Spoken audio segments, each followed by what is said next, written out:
Siguiente, chicas. Muy buenos días, compañeros, muy buen día, doctor.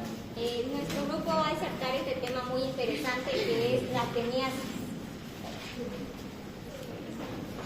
La teniasis es una forma de infección de cestodos adultos. En este tipo de especies vamos a ver la Teania solium y la Teania salinata. La Teania solium, que va a ser característico del cerdo, y la salinata, que va a ser característico de la vaca. El huésped definitivo será el humano, el hombre, y el huésped intermediario será el animal. Continuando con las características morfológicas de este parásito, tendremos las divisiones del cuerpo, que serían el escolex, el cuello y la estróbila. El escolex será el órgano de fijación de este parásito. En esta imagen podremos ver que este se caracterizará por sus ventosas y por sus ganchos de fijación. En el cuello, que será la zona germinativa donde se originarán nuevos proglótides, y la estróbila, que será la cadena formada por proglótides. Cada proglótide es hermafrodita, es decir, que tiene el órgano sexual femenino y masculino. Los huevos son indistinguiblemente de ambas especies, ya que son muy similares y son difíciles de diferenciar.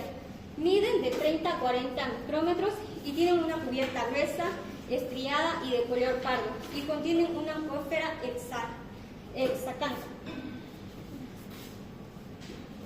Otra diferencia más característica de ambas especies: en la Teania solium la longitud será de 2 a 8 metros y de la salinata será de 4 a 12 metros.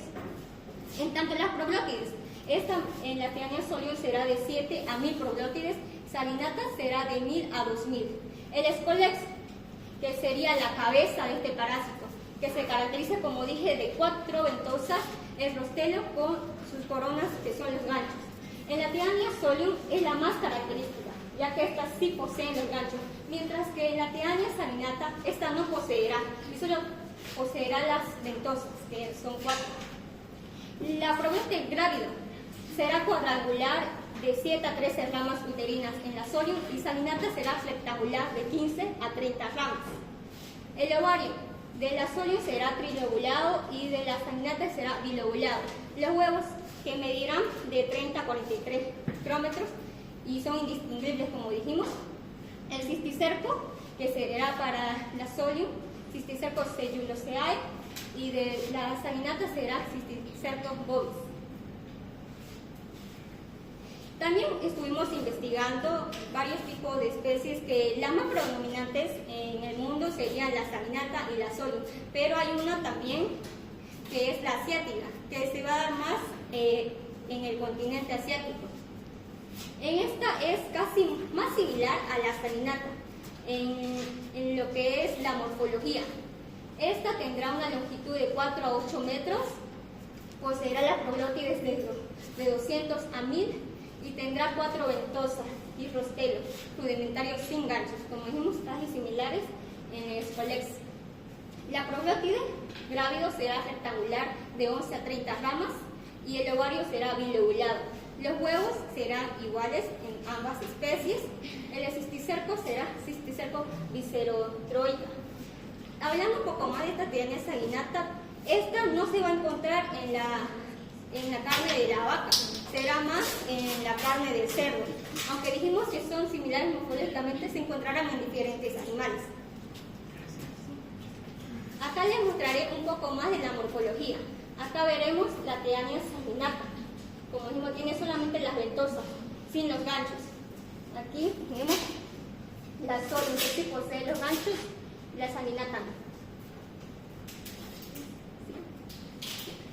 Hablando del ciclo de vida de la teniasis, esta empezará por la ingestión de los huevos por parte de los animales, de la vaca o del cerdo. Estos, al ingerir el huevo, estando dentro del intestino de este, a través de los jugos digestivos, estos eclosionarán estos huevos y se liberará la cápsula que los recubre y serán oncóferas. Estas oncóferas van a desarrollarse a cisticercos. Estos cisticercos van a estar dentro de la musculatura del animal y de la sangre y del líquido linfático. Además que también, una vez, como dijimos, es la forma infectante, que sería el cisticerco del animal que estarán en la carne. Una vez nosotros ingerimos la carne mal cocida o poco cocida, la ingerimos y estas tendrán el cisticerco. Estos cisticercos, una vez dentro de nosotros, a través de las secreciones pancreáticas, sales biliares o jugos digestivos, estos se liberarán y se van a fijar dentro del intestino y desarrollarán lo que es el cuello primero, y este cuello va a desarrollar las proglótides. Estas proglótides tendrán como un desarrollo de 5 a 12 semanas y se convertirán en teáneas adultas. Estas teáneas adultas serán capaces de excretar fuera las proglótides grávidas. Estas contendrán dentro los huevos de estas teáneas. Y una vez nosotros vamos a defecar al lugar donde van a comer estos animales, y así se va repitiendo el ciclo de esta infección. Así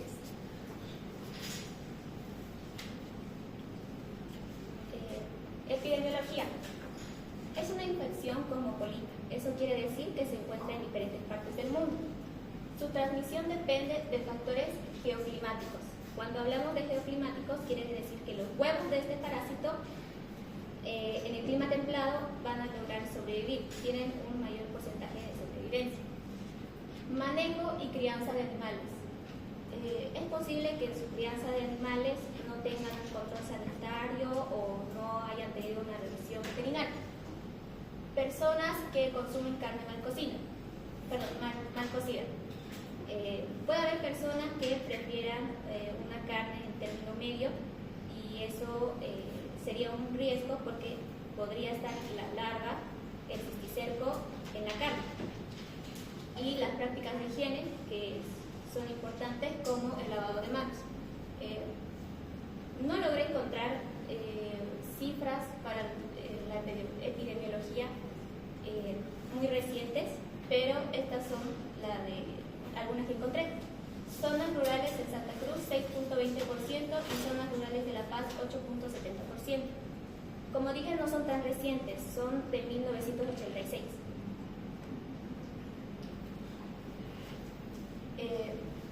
Patógeno. Su denominación popular es lombriz solitaria, o sea que este parásito va a albergar nuestro intestino y solo va a ser uno. La mayoría de las infecciones por estas tenias ocurren por un ejemplar único, aunque también existe teniasis múltiple, más frecuente por Tenia solium, que es la del cerdo, infecciones mixtas por ambas tenias. Los mecanismos de daño en las teniasis son básicamente tres, que es el toxi alérgico, en el cual los productos del catabolismo del parásito, ahí son los desechos del parásito, que pueden ser absorbidos causando algunos de los síntomas generales digestivos. O sea, los desechos, las toxinas que produce este parásito generalmente se van por las heces, pero puede que una pequeña cantidad pase a la mucosa digestiva y un poco a la sangre, y eso causa inflamación intestinal. El poliatriz corresponde a la sustracción de nutrientes contenidos en el quimo digestivo. Básicamente le está quitando nutrientes a la persona que está infectada con este parásito. Irritativo. El efecto de la adhesión del escólex, que es la cabeza del parásito, a la mucosa intestinal, lo que nos puede dar una inflamación, que es la inflamación catarral, un tipo de inflamación en la mucosa digestiva.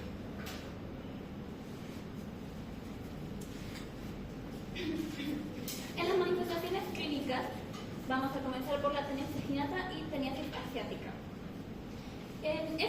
En general, la gran mayoría de los pacientes no se dan cuenta que existe una infestación de este parásito hasta que ven las proglótides en sus heces. Es decir, en la mayoría de los casos no suelen haber mayor síntomas que esos, aunque en algunas excepciones siempre van a haber en la teniasis vaginata. Podemos observar, por ejemplo, dolor abdominal leve, náuseas, alteración en el apetito, pérdida de peso, etc. En la teniasis solium la mayoría suelen ser asintomáticos los pacientes. A veces, solo en ocasiones pueden observarse proglótides en las heces, mas sin embargo, más allá de eso, no hay mayores manifestaciones clínicas. Esta sí es un poco más complicada. Pero en el caso de la cisticercosis, bueno, las manifestaciones clínicas pueden ser muchísimo más variadas debido a que los cisticercos pueden encontrarse en cualquier parte del cuerpo. Y dependiendo de en qué parte puedan estar, va a determinar qué manifestación clínica va a aparecer. Pero más sin embargo, la cisticercosis de la que estamos hablando tiene más afinación con el líquido cefalorraquídeo, con el encéfalo, el tejido subcutáneo, músculo esquelético y los ojos. Por ejemplo, si tenemos un grupo de estos cisticercos obstruyendo la fluidez del líquido cefalorraquídeo, vamos a observar hidrocefalia. Los ventrículos van a encontrarse hinchados, va a aparecer hidrocefalia. En otras ocasiones también aparecen convulsiones. Esto debido a la inflamación que va a aparecer alrededor de estos cisticercos, y esto va a provocar convulsiones, y esto puede malinterpretarse como por ejemplo con epilepsia, es decir, pueden haber muchos diagnósticos cruzados en todo esto debido a la enorme cantidad de manifestaciones clínicas que pueden aparecer en estos casos. Incluso pueden aparecer rasgos como por el aumento de la presión intracraneal, pueden aparecer cefalea, náuseas, vómitos, es decir, síntomas bastante parecidos, por ejemplo, a la teniasis vaginata, como les mencioné anteriormente. Sin embargo, aquí puede haber otra variación, tales como el empeoramiento de la visión. De repente, como que la gente empieza a tener ciertos malestares en la vista, a pesar de que no estuvieron diagnosticados con miopía, no hay antecedentes familiares respecto a esto. Y también cuando estos quistes se encuentran en la base del encéfalo o también en el parénquima cerebral, puede aparecer aparte de hidrocefalia, meningitis o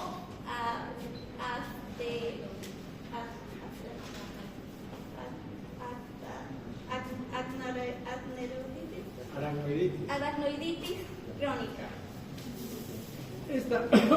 Bueno, a la anterior. Acá sus compañeros están mostrando un corte de cerebro, y la imagen que están viendo es una resonancia magnética nuclear. Entonces, lo que llama la atención son las dos manchas blancas que ven. Esas manchas blancas corresponden a los ventrículos laterales. La forma y el tamaño de un ventrículo lateral normal no es así. Los ventrículos laterales son más pequeños y más estrechos. Entonces, acá estamos viendo una dilatación de los ventrículos laterales. A eso se llama hidrocefalia. Entonces, el paciente en este caso tiene hidrocefalia, por lo tanto el síntoma más importante que va a tener es dolor de cabeza. ¿Qué hay que hacer en este paciente? Ponerle un catéter para ayudar a eliminar el líquido que no está circulando adecuadamente. Por eso hay una dilatación, porque hay una obstrucción en el flujo del líquido cefalorraquídeo. Esta es una hidrocefalia obstructiva. Quiere decir que entre los ventrículos laterales y el tercer ventrículo, en ese conducto, probablemente haya cisticerco que está bloqueando el flujo normal del líquido cefalorraquídeo. ¿De acuerdo? Entonces, esta imagen que están mostrando sus compañeros es una hidrocefalia obstructiva. ¿Verdad? Sí. En el diagnóstico, en el caso de la teniasis vaginata y la teniasis asiática, para terminar un diagnóstico se requiere la detección de tanto los huevecillos o los protiglotes en las heces. Pero también los huevecillos se pueden encontrar en la zona perianal, en algunas ocasiones puede que no se encuentre en las heces los huevecillos o los proglótides, mas sin embargo se puede examinar los huevecillos de esta zona, la zona perianal, con ayuda de una cinta adhesiva de celofán. Y también he escuchado que en algunas ocasiones se suele observar eosinofilia. En el caso de teniosis solium es exactamente lo mismo que en la teniosis saginata. Tiene que haber la detección de huevecillos o proglótides y el resto de descripción es exactamente igual. Actualmente los métodos de detección más sensibles que existen ahora son los del test de ELISA, el PCR y la serología de antígenos específicos de la fase de tenia. Luego tenemos la cisticercosis, que bueno, por lo que expliqué anteriormente, se puede ir deduciendo que al igual que sus manifestaciones clínicas son muy variadas o puede que se pueda confundir con otras sintomatologías,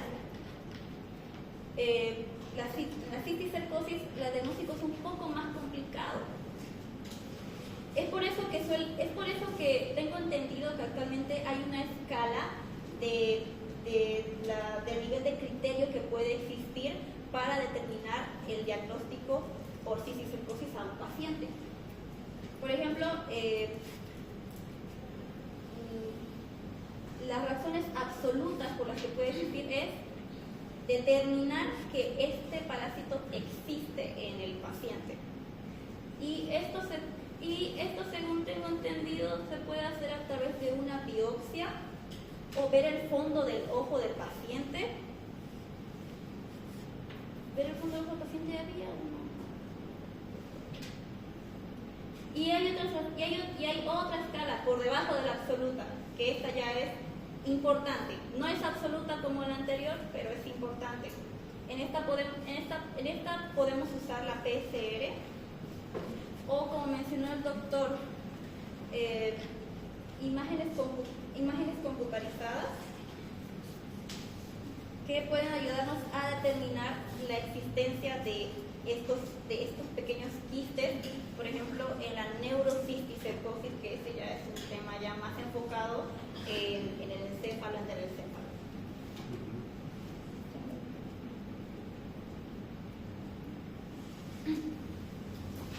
Buenos días, doctor. Le voy a explicar el tratamiento según el libro de Harrison. Teniasis saginata y teniasis asiática. En primera dosis de tratamiento se usa una única dosis de praziquantel de 10 miligramos por kilogramo.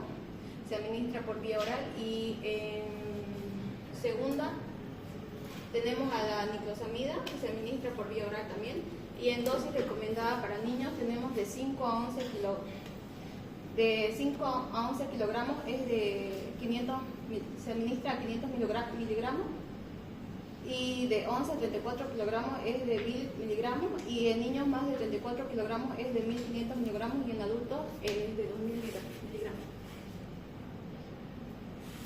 El tratamiento de teniasis solium y cisticercosis. Cuando tenemos una infección intestinal por teniasis solium, es el mismo procedimiento, el mismo tratamiento, que sería el praziquantel de 10 miligramos por kilogramo.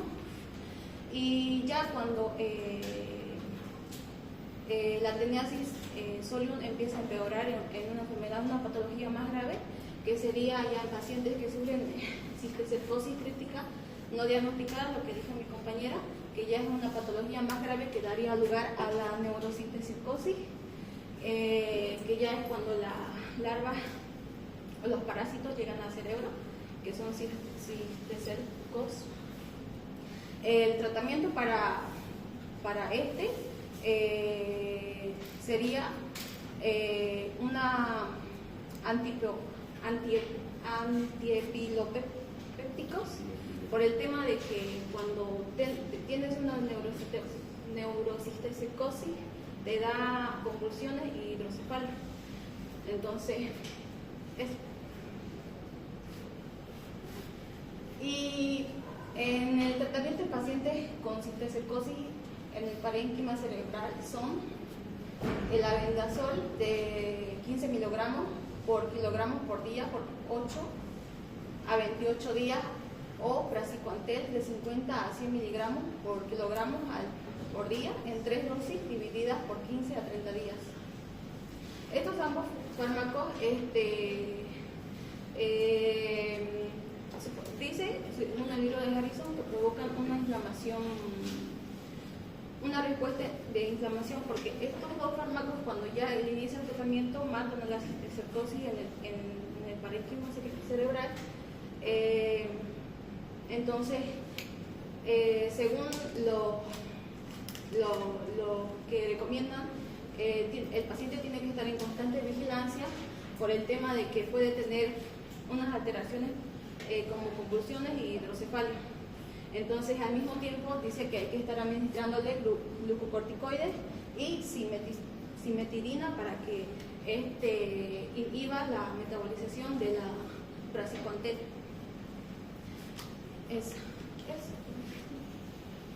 Y la profilaxis en la teniasis saginata es una cocción adecuada de la carne de res, la exposición a temperaturas de 56 grados centígrados durante 5 minutos, dice que destruirá los cisticercos en la carne.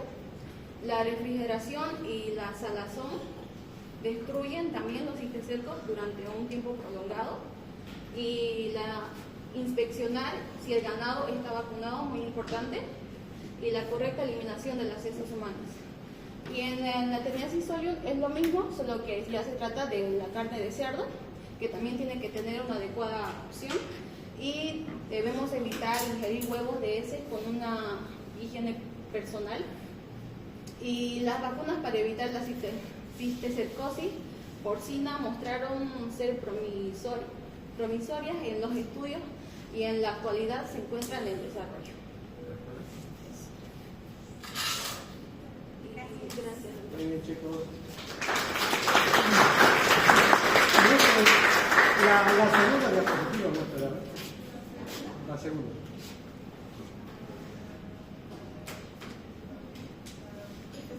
Esa. Bueno, a ver, la anterior. Esa es la segunda, ¿no? La primera. La segunda, ya, esa. Bueno, acá tienen la estructura del lateno, ¿no? La cabeza es la parte de arriba. Liz, a ver, muestre lo que es la cabeza. La cabeza se llama escolex. Fíjense ustedes que en la cabeza el parásito tiene 4 ventosas y en Taenia solium tiene una corona, como una corona de espino. En cambio, en Taenia solium no tiene la corona, lo que tiene son las ventosas. Las ventosas le ayudan a que el parásito quede adherido a la mucosa intestinal, o sea, su punto de fijación. Es como un ancla. Por debajo de la cabeza, que se llama escolex, está el cuello. En la otra figura, la otra, la grande, esa. Ahí se ve el cuello está allá arriba, por debajo del escolex. Entonces, a partir del cuello, el parásito va formando unas estructuras, en este caso cuadrangulares, ¿no? Cada estructura se llama proglótide. Muestra a ver un proglótide ahí. Ah, ya, muy bien. Ese es un proglótide. Ahora muéstralo allá. Ya, ese es un proglótide. Y todos los proglótides reciben el nombre de estróbilo. Lo que ven ahí se llama es un estróbilo. Cada proglótide tiene órganos genitales masculinos y femeninos, de tal manera que se autofecundan, ¿sí? Y de esa manera el primer proglótide da origen al segundo, al tercero, y así va alargándose el tamaño de la tenia. Veremos otra diapositiva, la siguiente, por favor. Aquí está. La Taenia solium está presente en la carne está presente en el cerdo, ¿sí? En cambio, saginata está en la carne de vaca, en la vaca. Miren ustedes el tamaño. La Taenia solium llega a medir hasta 12 metros, es decir, todo el tamaño del intestino. ¿Ah? Y saginata, bueno, llega a medir de 4 a 12 metros, en cambio son de 2 a 8 metros. Y esto se debe a que el parásito va poco a poco produciendo más y más proglótidos. Entonces, en Taenia solium se puede encontrar de 7 a 1000 proglótidos. Allá en Saginata de 1000 a 2000 proglótidos.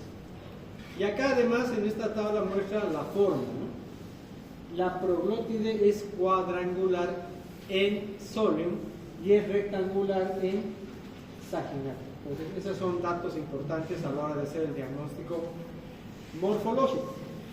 Ahora, ¿qué pasa? El parásito, y a través del movimiento intestinal también, se va desprendiendo los proglótides. Entonces, la persona puede que no tenga síntomas, pero en su materia fecal puede eliminar un elemento, una proglótide. Y también elimina huevos. Entonces, el diagnóstico parasitológico se hace observando en materia fecal o los huevos o el proglótide. ¿Se dan cuenta? Ese es el método de diagnóstico de observación directa, ¿no? Ver el huevo o ver el proglótide. O sea, el paciente cuando ve un proglótide se asusta, ¿no? Se asusta, inmediatamente va al médico. Y lo que no sabe es que tiene un parásito que es larguísimo. Imagínense, 2 a 8 metros en solium, 4 a 12 metros en saginata. Es decir, que la infección es una infección de mucho tiempo, es una infección crónica. El tratamiento, ya lo han explicado, que es administrar praziquantel o niclosamida, ¿no? Ese es el medicamento específico para eso. En el hombre, cuando se infecta, uno de los escenarios clínicos es que el cisticerco va y se aloja en el cerebro o se aleja en el músculo. Pero lo más grave es que esté alojado en el cerebro. Entonces, cuando está en el cerebro, produce muchas enfermedades, ¿no? Produce encefalitis, produce hidrocefalia y produce meningitis. ¿Sí? Ahora, el cisticerco puede estar en cualquier parte del cuerpo. Puede estar en la tiroides, puede estar en la piel, puede estar en los huesos, en cualquier parte. Pero cuando se aloja en el cerebro es la infección más grave, porque el paciente va a tener dolor de cabeza, va a tener convulsión, epilepsia manifestada por convulsiones, y va a necesitar, en el caso de hidrocefalia, una operación donde le coloquen una válvula ventrículo-peritoneal para favorecer el drenaje de líquido. Cuando el cisticerco, lo vamos a ver en la próxima clase, en la próxima charla, cuando el cisticerco está en lugares como el conducto, entre la comunicación entre los ventrículos laterales y el tercer ventrículo hay un conducto. Cuando está ahí y está produciendo un taponamiento, el cirujano tiene que hacer una extracción endoscópica del cisticerco. ¿Se dan cuenta? O sea que esta es una infección muy grave cuando afecta al cerebro. Lamentablemente, como sus compañeros han dicho, en nuestro país no hay muchos datos epidemiológicos, ¿no? Entonces, la epidemiología que ya han mostrado son del año 1986. Claro, y ahí mostraba que la tasa de infección era 6% acá y 8% en La Paz. Entonces, allá muchos pacientes que van a la consulta por convulsiones, por epilepsia, cuando se le hace el estudio de la tomografía, lo que se observa es que la causa son cisticercos, neurocisticercos. Entonces ahí ya se hace el estudio de materia fecal y se encuentra que tiene la TENI y se hace su tratamiento. Pero entonces esa es la importancia.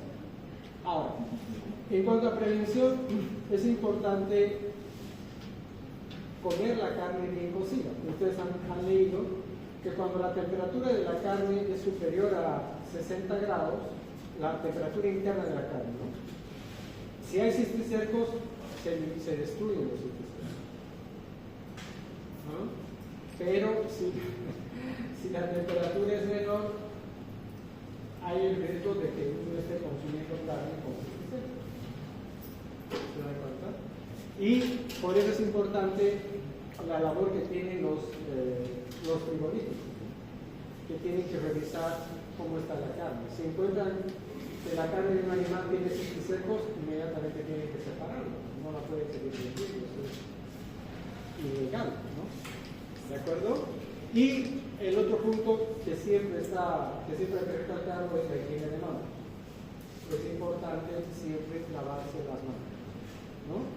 Antes de tocar al paciente, después de tocar al paciente, antes de comer y obviamente después de ir a la mesa. ¿Sí? Muy bien, chicas, ahora escuchamos al grupo que va a dar neuropsicólogos.